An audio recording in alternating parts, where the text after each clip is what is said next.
Guys, we are finally here. We are finally here. The X-Cutioner Song crossover. And this is going to be amazing. Guys, I am so pumped for this crossover. Now, with that being said, when it comes to the X-Cutioner Song, it is a 13-part crossover, technically only 12. The 13th part is really more of a epilogue, more like an aftermath book. But I still want to go ahead and throw that book into our actual coverage over the entire crossover. Now, today's video, we're only covering the first two chapters. And here's the reason why.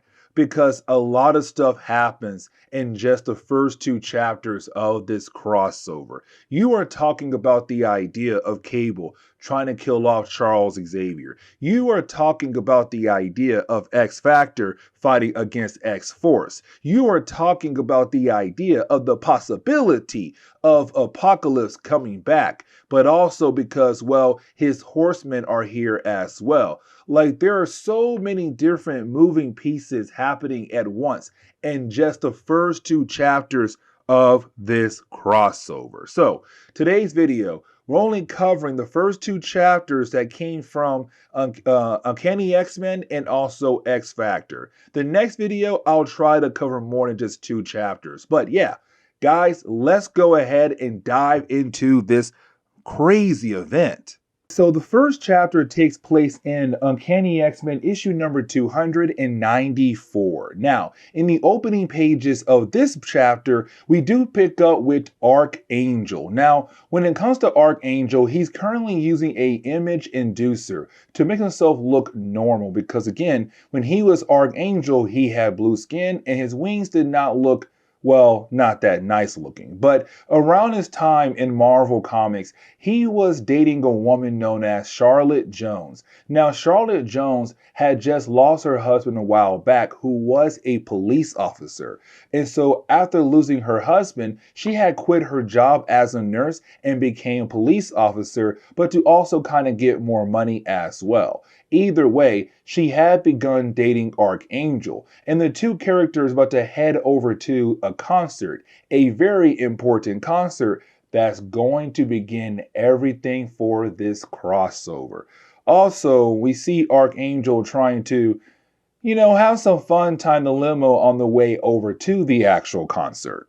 But now we jump over to the concert, and we do learn that the actual concert for is a character known as Lila Cheney. Now, we had actually talked about Lila before. You see, Lila was kind of like Dazzler, a big-time pop star. I want to say she's a rock star instead. Either way, for Lila, she is also a mutant, but she's a big-time teleporter.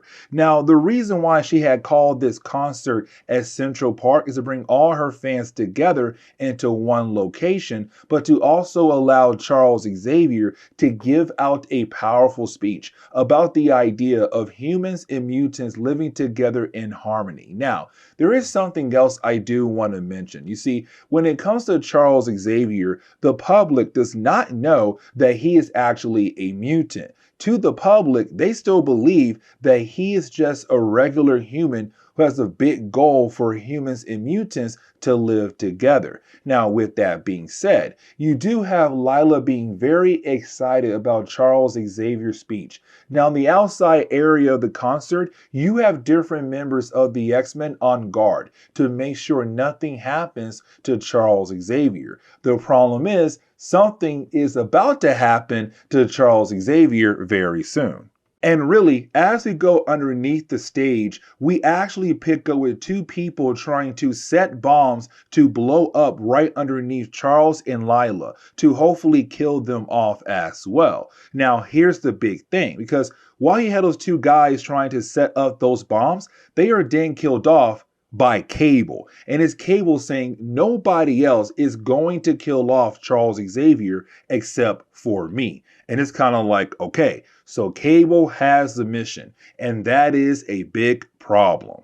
Now, the next thing we have to talk about would be really more of Cyclops and Jean Grey. Let me explain. You see, these two characters are supposed to be in a very strong, healthy relationship, but you have Cyclops constantly thinking about Psylocke, and that is really important. And the reason why, because while he's sitting there thinking of Jean, he's also thinking about Psylocke and how he kind of wants to be with her. And for Jean Grey, her mind is always connected to Cyclops' mind. And so she was able to realize what he was thinking about. And for Jean Grey, she kind of feels like Cyclops is slowly moving away from her and trying to get with Psylocke. And what's crazy is like in 10 years, he will basically leave Jean Grey for Emma Frost. But either way, it's now these two characters getting into a small argument. Now, Cyclops and Jean Grey, they're at a diner, but across the street, you have Iceman and Colossus at the grocery store doing some grocery shopping. Now, this is Iceman also telling us that Opal, his girlfriend, is kind of wanting to spend some time away from him.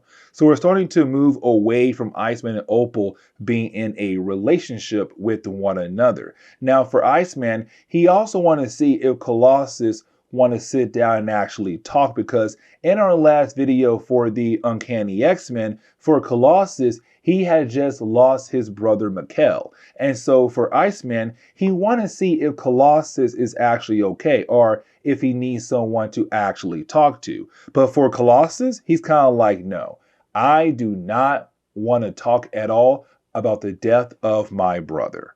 Now, there is something else I do want to talk about, and that'll be Gambit and Storm, because you have the two characters also at the concert, right? Now, recently for Storm, she had just broken up with Forge, and so she is now a single woman again. Now, in recent videos, it did seem like maybe her and Bishop might actually end up together, but right now, she's still single. Now, for Gambit, it does seem like he's trying to be that good friend, like, hey, he got word that her and Forge had broken up, and he want to be there for her, be that good friend. But at the same time, it still seems like Gambit is somewhat flirting with Storm, kind of like, hey, I heard you're single now, and you know what? I'm also single, and my wife is apparently dead now, so like, what's the move? Now, at the same time, it's still him trying to be that good friend, but also seems like, hey, you're single, I'm single, let's see where this could possibly go. And we also have to remember about X-Factor and their actual position in the world at this time in Marvel Comics. You see, for X-Factor, they were the government team, because with the American government, they wanted to hopefully build relations with the mutant race. And so what they did was they put together a team of mutants that basically work for the American government, but hoping that it would actually build some kind of relations between the government and also the mutant race. And it's being led by Havoc, the brother of Cyclops. But now it's time for us to get into the actual action of the book, because we now pick up with Cyclops and Jean Grey. Now, you do have Cyclops being able to reassure Jean Grey that he's not trying to leave her. Like, yes, he may think about Psylocke, he might find Psylocke very attractive, but he does not want her. He only wants Jean Grey. Now, once he's able to reassure her, well, that is when our heroes are attacked by Caliban.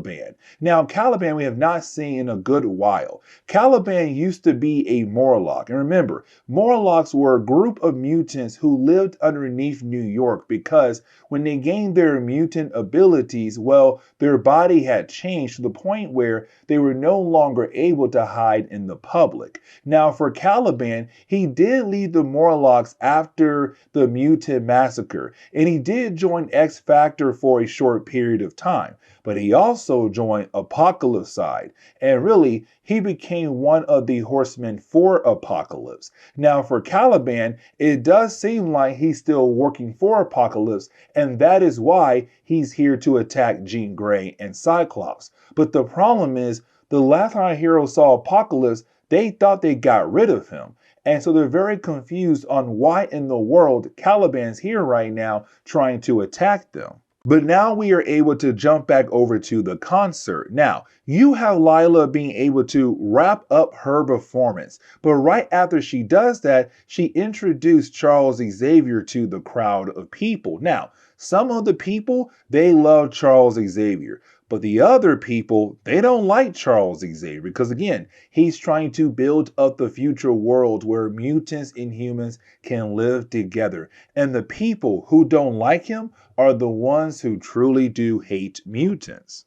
But while you have the concert going on, and while you have Cyclops and Jean Grey battling against Caliban, like I said earlier, across the street, you had Iceman and Colossus just doing some grocery shopping, except they realized something is happening with Cyclops and Jean Grey. And they tried their best to go over there to help out, but the problem is they are confronted by two of the horsemen of apocalypse, and that will be war and famine. And so you have those two horsemen of apocalypse begin to fight against Colossus and Iceman. So now everything is beginning to pop off, but we still got some more things to come very soon in this chapter. Like I said earlier, the whole idea of Cable trying to kill off Charles Xavier, because you have Charles out there just trying his best to give out his speech about what he is trying to build, what he wants to see from both humans and mutants. But while he's on stage, again, trying to give out this speech, you have a few people just booing at him. You have a few people cheering him on.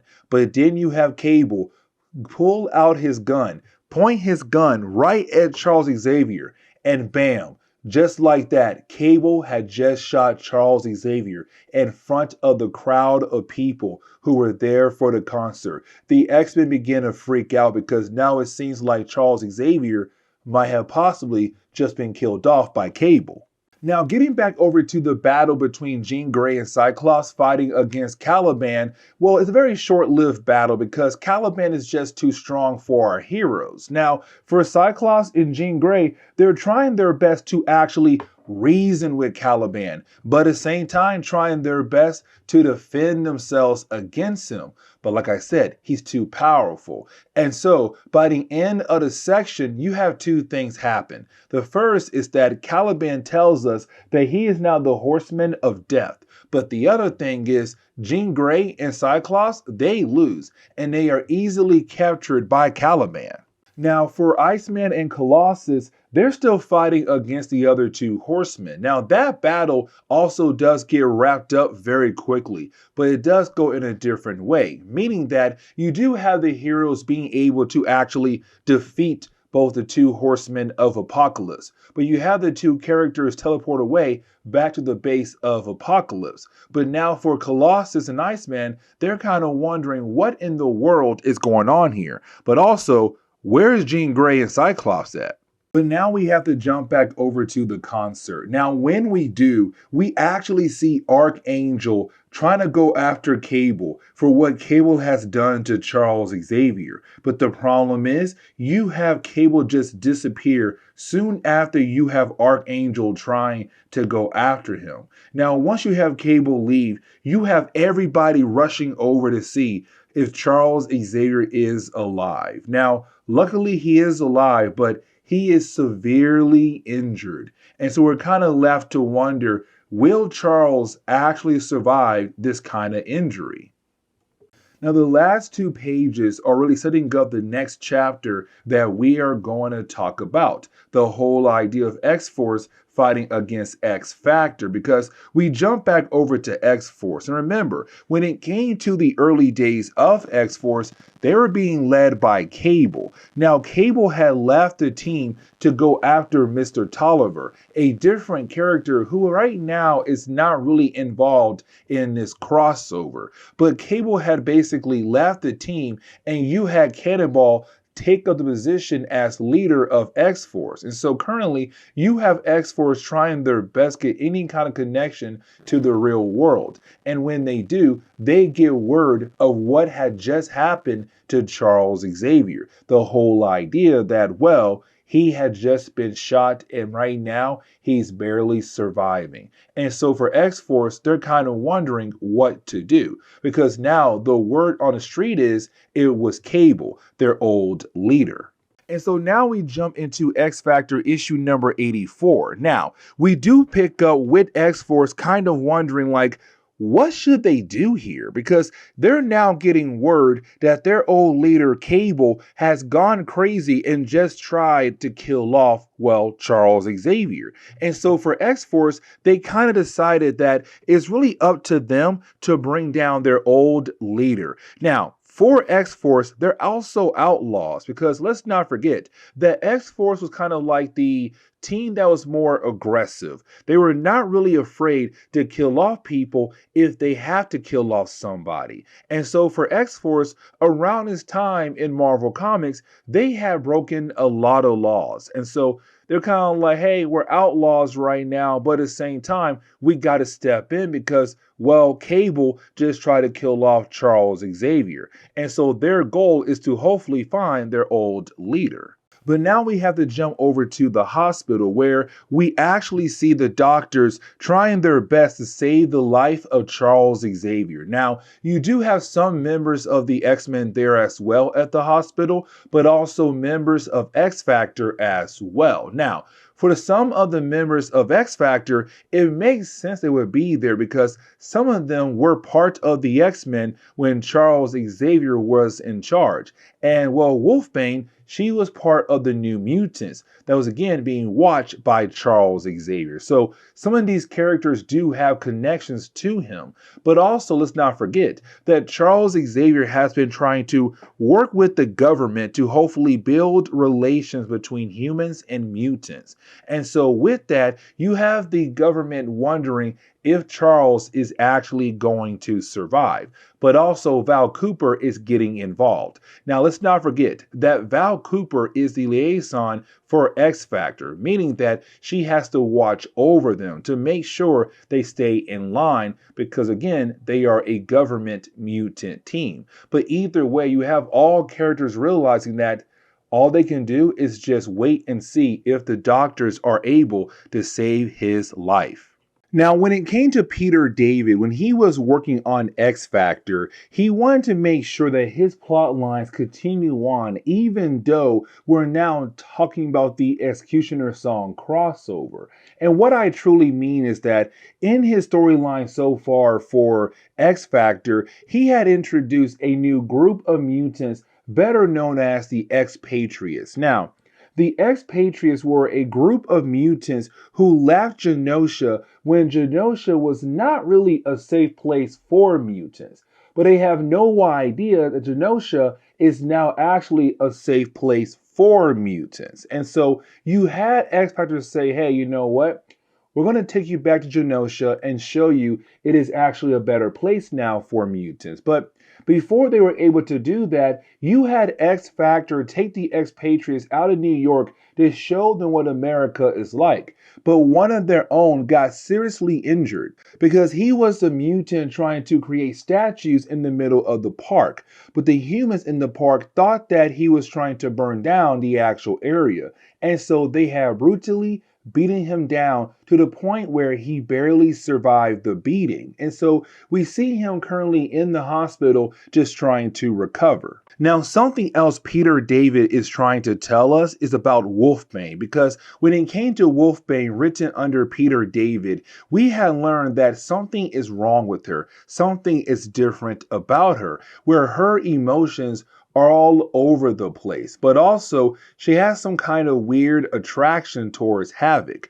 Either way, when it comes to Wolfbane, she hates the idea of just waiting in the hospital hoping to see if Charles is going to survive.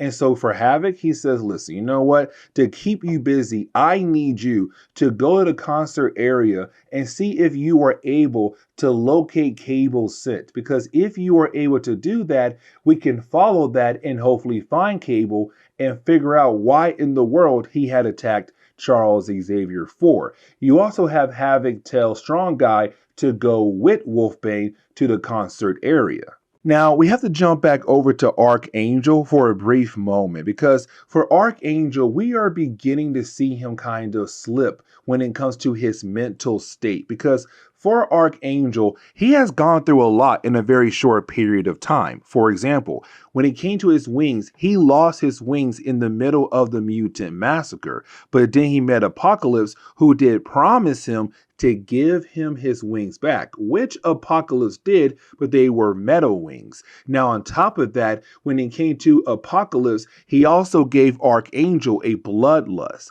And so for Archangel, he has been trying his best to kind of control that lust for blood, but also trying to make sure that he's not following down the influence of Apocalypse. And so for Archangel, he also has become a tad bit more aggressive when he's trying to tame his bloodlust. Either way, he's now declaring to go after Cable, but to also go after Apocalypse as well for what he has done to Archangel. But getting back over to Strong Guy and also Wolfbane, they do arrive at Central Park, the area where the concert took place at. Now, when they do arrive, you have Wolfbane trying her best to look for any clues that could help them figure out where Cable had went to. But while doing that, X-Force arrived. Now, when they do arrive, you have Strong Guy and Wolfbane kind of high because technically they're outnumbered. And even though our two characters want to use their powers to arrest X-Force, again, they're outnumbered. And so for right now, all they can do is just, well, hide. But then you have Wolfbane see Sam, aka Cannonball. And those two characters, they're very close because they used to be part of the New Mutants when Charles Xavier was in charge of their schooling. Either way, you have Wolfbane run straight over to Cannonball to give him a hug. And there is another reason why, because you see, over in X-Force Comics, there was a moment where you had Toad's Brotherhood of Evil Mutants actually kill off Sam Guthrie, better known as Cannonball. Now, we had learned in that story arc that apparently Sam might be an external. Now, externals are a group of mutants who have the ability of immortality. And so for that reason right there, Cannonball was able to come back to life, but Wolfbane had no idea that he was alive again. Now, when it comes to X-Force, there are two other characters who used to be very close to Wolfbane, like Boom Boom and Richter. And really, her and Richter used to date. Now, while you have Wolfbane trying to see her old friends, you didn't have Strong Guy trying to arrest X-Force. Because again, they're wanted by the law. And this kind of leads into a big battle between X-Force and X-Factor. Because while the battle goes on, you didn't have the rest of the members of X-Factor arrive just in time to help out Strong Guy and Wolfbane to fight against X-Force. Now, the battle does go on for a few pages where you actually do have X-Factor and X-Force go back and forth in their battle. Now, I'm not really going to sit down here and go through every single page of their battle. Just know that by the end of the battle, you have Cannonball realize that it's best for X-Force to go ahead and leave now when they actually have the chance. Because it does seem like X-Force does have the advantage over X-Factor, but X-Force kind of realized that, hey, sooner or later, they're going to adapt to the battle and actually win and then actually arrest us. So let's go ahead and get the heck out of here before they have the ability to actually arrest us. And so bam, just like that, X-Force leaves. Now, before they do leave, you have Havoc being able to actually damage the ship or the aircraft that X-Force is using. And with that kind of damage, it's going to leave a trail for our heroes to follow to hopefully find X-Force. Because for X-Factor, they believe that with Cable killing off Charles Xavier, X-Force has to be involved because they don't know that Cable had left the team. And so they feel like if they follow X-Force and take down X-Force, then sooner or later they'll find Cable. Now, before you have X-Factor go back to the hospital, they're then confronted by some members of the X-Men like Wolverine, Rogue, Psylocke, and Gambit. And they ask X-Factor to join in on the hunt for X-Force because, again, they want answers. They want to know why in the world Cable had killed off, tried to kill off Charles Xavier. And again, they feel like their best chance to get that answer is to take down X-Force first. But then you have Havoc ask like, hey, where's my brother at? Because with Charles being seriously injured, you would think he would be here. And that is when you have Wolverine inform Havoc like, yeah, we don't know where Cyclops and Jean Grey are at. And that is when we jump over to the actual base of Apocalypse. Now, we do pick up with the Horsemen of Apocalypse, and they believe that they have been actually talking to Apocalypse and working for Apocalypse this entire time. But in reality, they have not. In reality, they have been just looking at a shadow figure that may show different pieces of the actual armor of Apocalypse. But in reality, they have been working for Mr. Sinister. And they have no idea because they left the room, and that is when he walked out of the shadows. But he's very happy that the Horsemen of Apocalypse had brought him Cyclops and Jean Grey. And so now he is able to continue on with his plans. But now we have to jump back over to the hospital, and we do learn from the doctors what is going on with Charles Xavier. So he has been infected with the techno-organic virus. Now, the techno-organic virus has been around for a very long time in Marvel Comics. It has the ability to transform living tissue into a mechanical organism. And so the problem is there's no cure for Charles Xavier. It does actually seem like he is going to die here. And so the book kind of ends on that note. Really, this the first two chapters end on that note because we still got 11 more chapters to cover and future videos down the road. But the X-Cutioner Song event has truly kicked off. Now, if you did like today's comic book video, please leave me a like down below and subscribe. Also, if you have any suggestions on books I should read, well, please let me know in the comments below because you never know, your suggestion could be a future video down the road. But guys, see y'all next time. Later.